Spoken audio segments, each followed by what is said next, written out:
얼마 전 한 부모가 이런 고민을 털어놓았습니다. 아이에게 경제교육을 시키고 싶은데 돈을 버는 방법만 가르치다 보니 뭔가 놓치고 있는 게 있는 것 같아요. 여러분도 비슷한 생각을 해보신 적이 있지 않나요? 내 자식이 돈도 잘 벌고 그 돈을 현명하게 지키면서도 좋은 사람으로 성장했으면 하는 마음 말입니다. 200년 전 강진에서 유배 생활을 하던 한 아버지가 있었습니다. 바로 저 정약용입니다. 멀리 떨어진 곳에서 자식들을 그리워하며 수많은 편지를 보냈죠. 그 편지 속에는 단순히 돈을 모으는 방법이 아닌 진정으로 재물을 오래 지키는 지혜가 담겨 있었습니다. 오늘 여러분께 전하고 싶은 이야기는 바로 이것입니다. 재물은 메기와 같아서 꽉 움켜쥘수록 손에서 더 재빠르게 미끄러져 나간다는 진리 말입니다. 많은 부모들이 자식에게 이렇게 가르칩니다. 돈을 아껴 써라. 모아두면 나중에 도움이 된다. 물론 절약의 미덕은 중요합니다. 하지만 여기서 놓치고 있는 것이 있습니다. 저는 오랜 귀양살이를 하면서 수많은 지방 관리들을 지켜볼 기회가 있었습니다. 그들 중에는 두 종류의 사람이 있었죠. 하나는 검소한 옷을 입고 다른 사람을 배려하는 이들이었고, 다른 하나는 화려한 옷을 입고 자신의 향락에만 몰두하는 이들이었습니다. 흥미롭게도 저를 도와주고 동정해준 사람들은 모두 전자에 속했습니다. 검소하게 살면서도 마음은 넉넉한 사람들이었죠. 반면 자신만을 위해 사치스럽게 사는 이들은 저를 거들떠보지도 않았습니다. 여기서 중요한 깨달음을 얻었습니다. 진정한 부자는 돈을 많이 가진 사람이 아니라 그 돈을 현명하게 사용할 줄 아는 사람이라는 것을 말입니다. 북송시대의 재상 범중엄에게는 아들이 하나 있었습니다. 어느 날 범중엄은 고향에서 농사를 짓고 있던 아들에게 보리를 가져오라고 시켰습니다. 아들은 보리를 가득 실은 배를 타고 아버지에게 향했습니다. 그런데 도중에 친구를 만나게 되었죠. 친구의 표정이 좋지 않아 이유를 물어보니 부모님과 아내가 모두 병으로 세상을 떠났는데 장례를 치를 돈이 없다는 것이었습니다. 아들은 고민도 하지 않고 보리를 실은 배와 보리를 모두 친구에게 건넸습니다. 그리고는 빈손으로 아버지에게 갔죠. 보리는 어디 있느냐? 아버지의 물음에 아들은 솔직하게 대답했습니다. 어려운 친구를 도우느라 보리와 배를 모두 주었습니다. 여러분이라면 어떤 반응을 보이셨을까요? 많은 부모들이 화를 냈을 것입니다. 내가 그렇게 쉽게 줘버리면 우리는 어떡하라는 거냐? 하지만 범중엄의 반응은 달랐습니다. 그는 아들을 칭찬했습니다. 왜일까요? 범중엄은 알고 있었습니다. 재물의 진정한 가치는 쌓아두는 것이 아니라 필요한 곳에 사용할 때 나타난다는 것을 말입니다. 그리고 이런 마음씨를 가진 아들이 평생 부족함 없이 살 것이라는 믿음도 있었죠. 실제로 이 이야기는 후대의 베풀매 미덕을 가르치는 대표적인 사례가 되었습니다. 한나라 때 소광과 그의 조카 소수라는 인물이 있었습니다. 둘 다 태자의 스승이었죠. 그 정도 지위라면 이미 충분한 부와 영광을 누리고 있었고 앞으로 더 큰 부귀영화가 기다리고 있었습니다.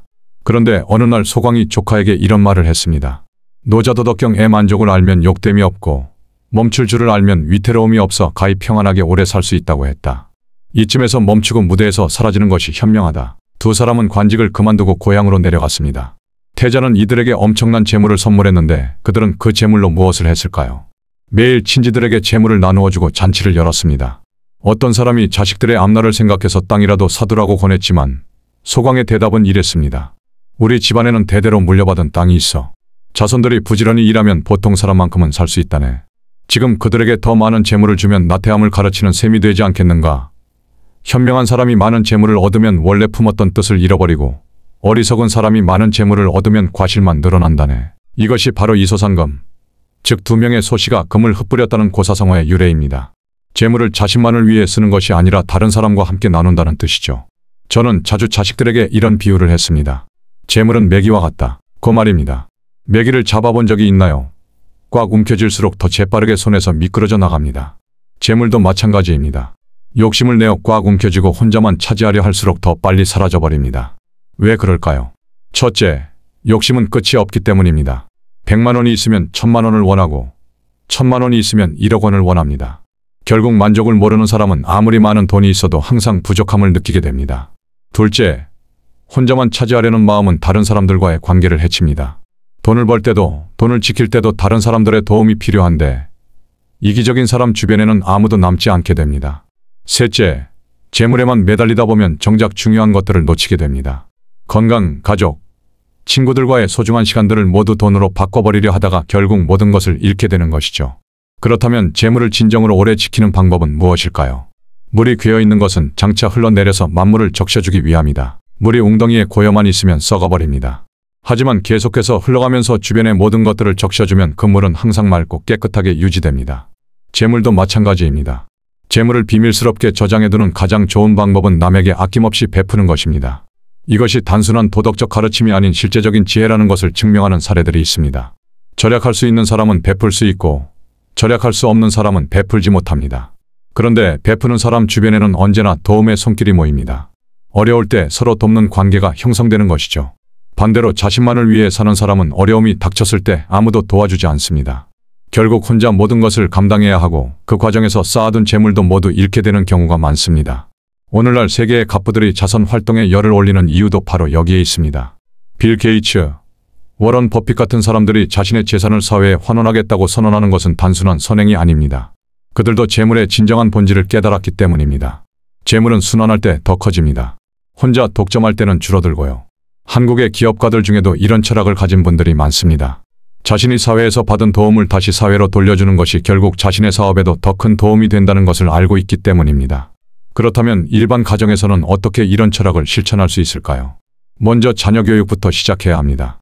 아이가 용돈을 받으면 그중 일부를 다른 사람을 위해 사용하도록 가르치세요. 처음에는 작은 금액이라도 좋습니다. 중요한 것은 베푸는 마음을 기르는 것입니다. 둘째, 가족 간에도 서로 나누는 문화를 만들어야 합니다. 특히 며느리와 시어머니, 사위와 장인어른 사이의 관계가 중요합니다. 서로를 배려하고 존중하는 마음이 있으면 집안의 화목함이 깃들고 그 화목함이 바로 가정 경제의 기반이 됩니다.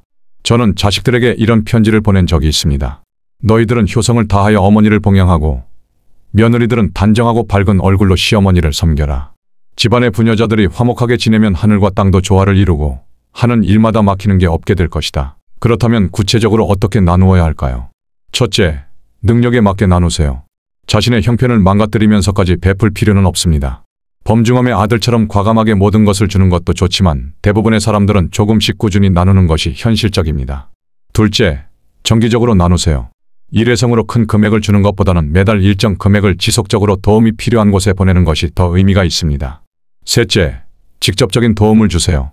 단순히 돈만 주는 것이 아니라 시간과 정성을 함께 나누는 것이 중요합니다. 어려운 이웃을 직접 찾아가서 필요한 것을 물어보고 그에 맞는 도움을 주는 것이죠. 넷째, 가족과 함께 나누세요. 혼자만의 선행이 아니라 가족 모두가 참여하는 나눔 활동을 통해 아이들에게도 올바른 가치관을 심어줄 수 있습니다. 나눔이 단순히 도덕적으로만 좋은 것이 아닙니다. 실질적인 경제적 효과도 있습니다. 첫째, 인간관계가 좋아집니다. 베푸는 사람 주변에는 좋은 사람들이 모입니다. 이들과의 관계를 통해 새로운 기회를 얻을 수 있고 어려울 때 도움을 받을 수도 있습니다. 둘째, 신뢰도가 높아집니다. 남을 배려하고 도와주는 사람은 자연스럽게 신뢰를 받게 됩니다. 이런 신뢰는 사업이나 직장 생활에서 큰 자산이 됩니다. 셋째, 마음의 평화를 얻습니다. 나누는 기쁨을 아는 사람은 돈에 대한 불안감이 줄어듭니다. 돈이 없어도 행복할 수 있다는 것을 알기 때문에 돈에 매달리지 않게 되고 그 결과 오히려 더 현명한 경제 활동을 할 수 있게 됩니다. 하지만 나눔에도 지혜가 필요합니다. 잘못된 나눔은 오히려 해가 될 수 있습니다. 첫째, 무분별한 나눔은 피해야 합니다. 상대방의 실제 필요를 파악하지 않고 무조건 주는 것은 그 사람을 나태하게 만들 수 있습니다. 소강이 말했듯이 현명한 사람이 많은 재물을 얻으면 원래 품었던 뜻을 잃어버리고 어리석은 사람이 많은 재물을 얻으면 과실만 늘어난다. 는 것을 기억해야 합니다. 둘째, 자신의 가족을 희생시키면서까지 남을 돕는 것은 옳지 않습니다. 가족에 대한 책임을 먼저 다한 후에 여유가 있을 때 다른 사람을 도와야 합니다. 셋째, 나눔을 과시하지 말아야 합니다. 진정한 나눔은 조용히 이루어지는 것입니다. 남들에게 인정받기 위한 나눔은 그 의미가 퇴색됩니다. 저는 유배지에서 자식들에게 수많은 편지를 보내며 이런 경제 철학을 전하려 노력했습니다. 돈은 도구일 뿐이다. 그 도구를 어떻게 사용하느냐가 그 사람의 됨됨이를 결정한다. 자녀들에게 이런 가치관을 심어주세요. 첫째, 돈을 벌 때는 정직하게 벌어야 합니다. 남을 속이거나 해치면서 번 돈은 결코 오래가지 않습니다. 둘째, 번 돈은 의미 있게 사용해야 합니다. 자신의 성장을 위해, 가족의 행복을 위해, 그리고 사회의 발전을 위해 사용할 때 그 돈은 진정한 가치를 갖게 됩니다. 셋째, 돈에 매달리지 말아야 합니다. 돈은 행복의 수단이지 목적이 아닙니다. 돈 때문에 가족과 친구를 잃는다면 그것은 진정한 부자가 아닙니다.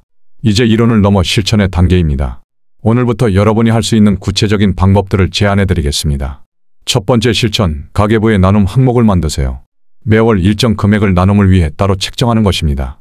처음에는 작은 금액이라도 좋습니다. 중요한 것은 꾸준함입니다.